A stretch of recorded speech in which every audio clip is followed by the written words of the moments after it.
What's up, good people? Mark Holmes here. As always, I want to say thank you all for watching, commenting, subscribing, and being part of the Joe Blue Sports Report. Without you guys, as well as you ladies, you know that this literally does not work.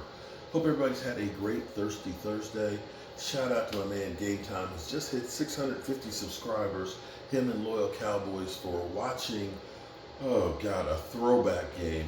Kansas City, which has dominated the Denver Broncos, winning the last 16 games straight against the Denver Broncos. Sean Payton looking like ass as a head coach. You know, I'm old enough to remember, but this is the thing that's funny. We as Cowboy fans always want to get the bums out of here. We always want to get the bums out of here. Because I'm old enough to remember when we wanted Sean Payton as head coach. Sean Payton, now maybe Sean Payton tears the thing down and starts over and wins, but you looked at the resume, Sean Payton got that one Super Bowl after Katrina. In the time since then, Sean Payton had some hard times. He had some really good teams. He had a future Hall of Fame quarterback. He had teams that were great teams, 12, 13 win teams, but could never get back to the Super Bowl. And somebody had said something interesting to me. They said, Sean Payton reminds them of Jimmy Johnson after he left the Cowboys. Couldn't repeat what he was doing with the Miami Dolphins and decided, I'm just going to get me a fishing boat and I'm going to fish all the time. But I'm old enough to remember wanting Sean Payton. I remember when people also wanted Urban Myers. You remember that? I also remember when people wanted Josh McDaniels. Yeah. Yeah. And watching this game tonight, Russell Wilson, less than 100 yards. Less than 100 yards. And if Denver decides to move on from him at the end of the season, it's an $89 million cap hit. $89 million. It's kind of crazy. We have all decided to kill Mike McCarthy. And Mike McCarthy is basically coaching for his job, I believe. Mike McCarthy right now is supposedly telling his coaching staff, don't go home. Forget your family this week. This is pushing the chips all in. We got to come up with a plan that is going to get us a victory. Forget about being at home. Forget about being away from the office. He's working 20-hour days. My question is, why does it take looking ass to make this move? I don't understand that. I don't understand why you wait until shit hits the fan. It's like studying for the final exam the night before the final exam. You had all this other time to work on all this stuff. Now's the urgency. Tomorrow's the test. I believe Mike McCarthy is coaching for his job. And dare I say future, because I don't know that he's going to get another job after this one. We know it's hard to work for the Joneses, okay? It's hard to work for the Dallas Cowboys because you are scrutinized.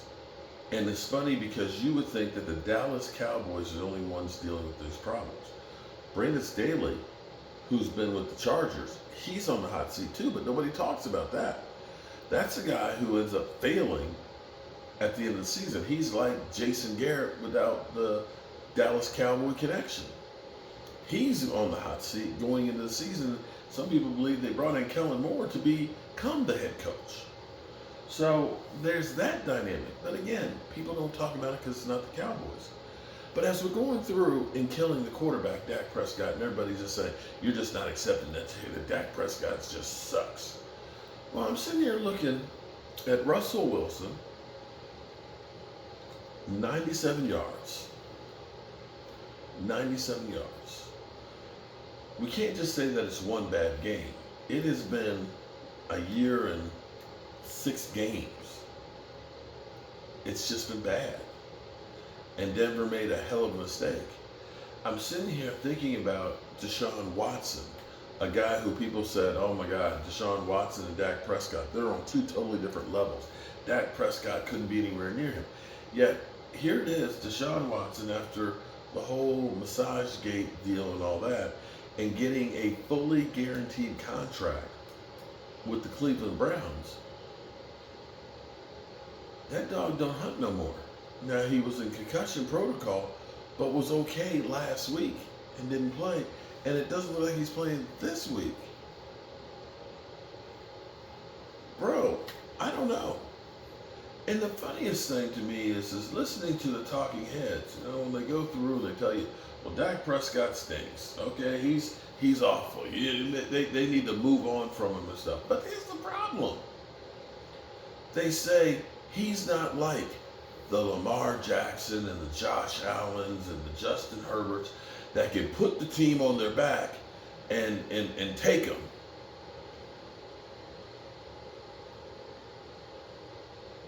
Take them where? We ain't talking about Super Bowls with those guys. Because they ain't been there. Lamar Jackson can't even make it to the playoffs because he's usually injured by then.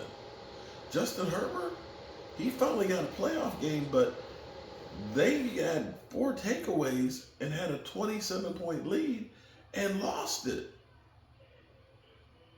Josh Allen? Josh Allen had more talent around him and has been a turnover machine.